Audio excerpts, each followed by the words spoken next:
Kung binahangin yung sasakyan dahil sa bagyong Enteng, pwede nyo pa yan maisalba. Ang Tip Talk sa report ni Katrina Son. Hindi lang isa, kundi 2 beses na lubog sa baha ang mga sasakyan ni Francis Aureliado. Ang una noong bagyong Ondoy. Nung iniwan ko, after a few hours, tinawagan ako ng office mates ko, sabi niya baha na daw yung car. Inabot pa ng 3 araw bago niya nakuha mula sa parking at napalinis ang sasakyan. Nag-change oil kami 3 times. And then sabi nila sira na daw yung computer box ko, so I had to go to Quezon City para maghanap ng replacement. Hindi pa rin siya umandar ng tama, laging may palya, laging may problema. Umabot ng 2 linggo ang pagpapagawa sa sasakyan. Hanggang halos kapresyo na ng sasakyan ang nagastos sa pagpapagawa kaya naisipan niyang ibenta na lang.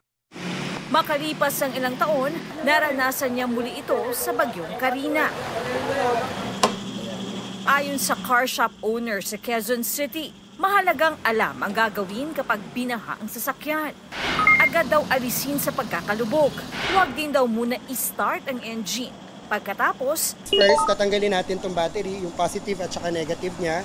Pag natanggal na natin to, hayaan lang muna natin to, and then ipapadrain natin yung engine oil, mga fluids, gasoline, para hindi masira yung sasakyan totally. Kailangan daw masiguro na hindi inabot ng tubig ang computer box. Kailangan po eksperte po ang mag-check ng computer box kasi it requires a special skill po. Paalala naman ng Automobile Association of the Philippines. Alamin kung magkano ang gagastusin sa pagpapagawa ng nalubog na sasakyan para makapagdesisyon kung sulit pa ito. Dapat makwento agad magkano ang halaga ng sasakyan kontra sa magkano ang gagastusin para ayusin. Kasi kung wala namang halaga yung sasakyan at gagastos ka ng katapat ng halaga, bakit ka pa gagastos? You have to be practical Katrina Son, nagbabalita para sa GMA Integrated News. Napanatili ng bagyong Enteng ang lakas nito habang kumikilo sa West Philippine Sea. Huling namata ng sentro ng bagyo, 210 kilometers west-northwest ng Lawag City, Ilocos Norte. May taglay itong lakas ng hangin na 95 kilometers per hour, bugsong aabot ng 115 kilometers per hour malapit sa sentro. Patuloy itong kumikilos pa west-northwest sa bilis na 10 kilometers per hour. Signal number 1 na lang ang nakataas sa Ilocos Norte, Ilocos Sur, northern portion ng La Union at Abra. Dahil pa rin sa bagyong Enteng at Habagat, magiging maalon at delikado pa rin maglayag sa western at northern seaboards ng northern Luzon.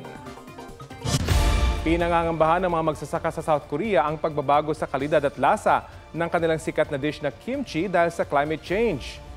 Nararanasan nilang mainit na panahon kahit pataglamig na, kaya naapektuhan ang kalidad ng kanilang mga tanim na napa cabbage na main ingredients sa kimchi. Nabawasan rin daw ang dami ng mga naaani nilang repolyo. Pinag-aaralan na ng mga scientists kung paano ito masusolusyonan. Huwag magpahuli sa mga balitang dapat ninyong malaman. Mag-subscribe sa GMA Integrated News sa YouTube. Sa mga kapuso abroad, subaybayan nyo kami sa GMA Pinoy TV at sa www.gmanews.tv.